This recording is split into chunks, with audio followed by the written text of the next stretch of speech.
Let's start with a definition of insanity. The inability to perceive and/or interact constructively with life world reality. Life world.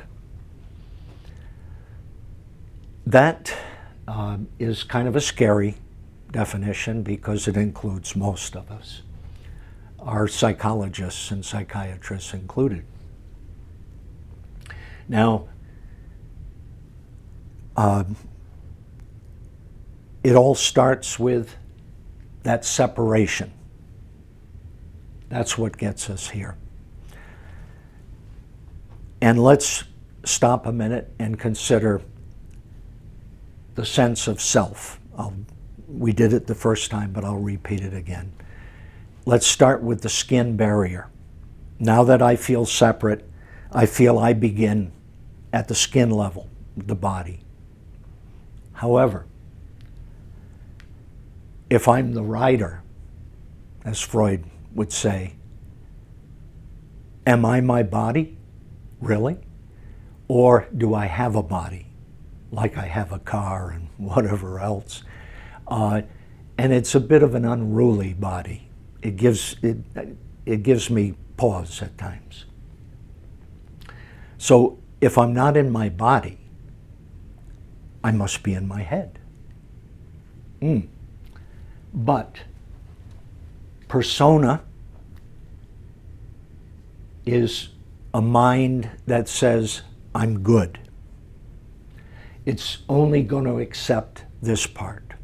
I'm a good boy or girl. I would never be part of what is associated with darkness, death, and so on. I'm for life. I take the high road always. I'm orderly. I'm never chaotic, so on and so on. Then you're not living, you're not in your whole mind, you're in just a part of your mind, half a mind. Ken Wilber calls that persona, taken from the theater, a mask, and it's hiding a great deal. Now, as we'll see, and we'll keep pointing to, the journey beneath the waves to our true center is through, there's no way to get around the stuff that's in this garbage bag that we're unaware of. We have to become aware, fully aware, and own it. And we have to get back fully into our bodies and then go beyond. We don't want to be or remain good boys and girls. The peacemaker is looking for good trouble, as John Lewis would say. And we want to have the power to cause a lot of good trouble. We want to shake it up. Now, if we're stuck in a persona and we have no idea of the existence of our true center, this is such a puny self, such a tiny self, that we tend to look for magic helpers wherever we can find them. And if we can't find them, we imagine them, like a big daddy in the sky, mom in the sky, somebody who can come down and make it right. If we have no idea, no intuitive understanding of our spiritual center, the best we can do, if we get as far as an ego self, which is much larger but still very small compared to what we potentially are, the only thing we can do is inflate the ego. But there's one other thing that's even more troubling. We get, if we're afraid of all the stuff, and these are sex and aggression desires, emotions, they're not bad in themselves. They're all good. Everything. Yin and yang are all good. But here they've been repressed, suppressed, made unconscious, and the pressure is like builds up to occasionally a volcano eruption that's chaotic. So it's not that our desires, emotions, feelings, and so on are bad in themselves. They're not. But they become warped due to our not wanting to face them.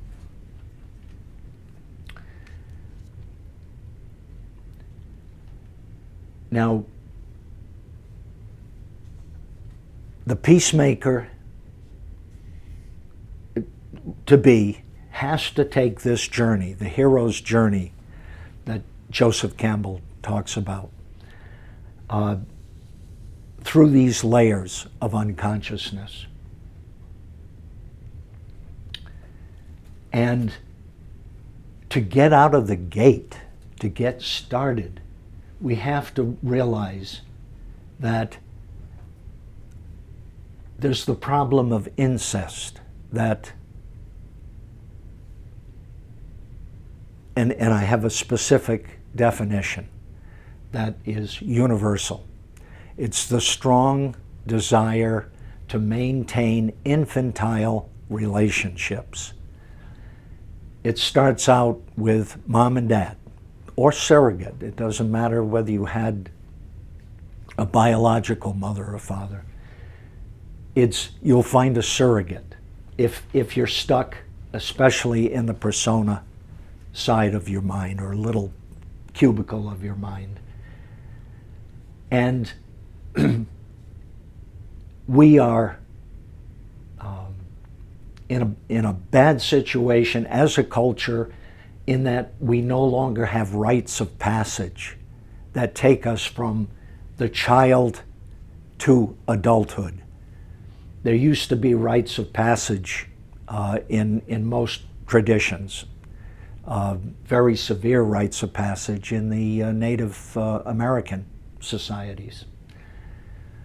You knew when you had passed the test and become an adult. We have a hard time with that. And the military is not a legitimate rite of passage by any means. It doesn't get us there.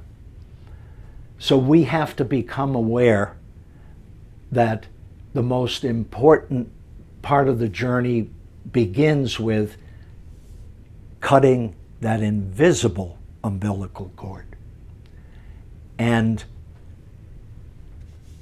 facing what's unconscious instead of projecting it. And we did the poem To Create an Enemy.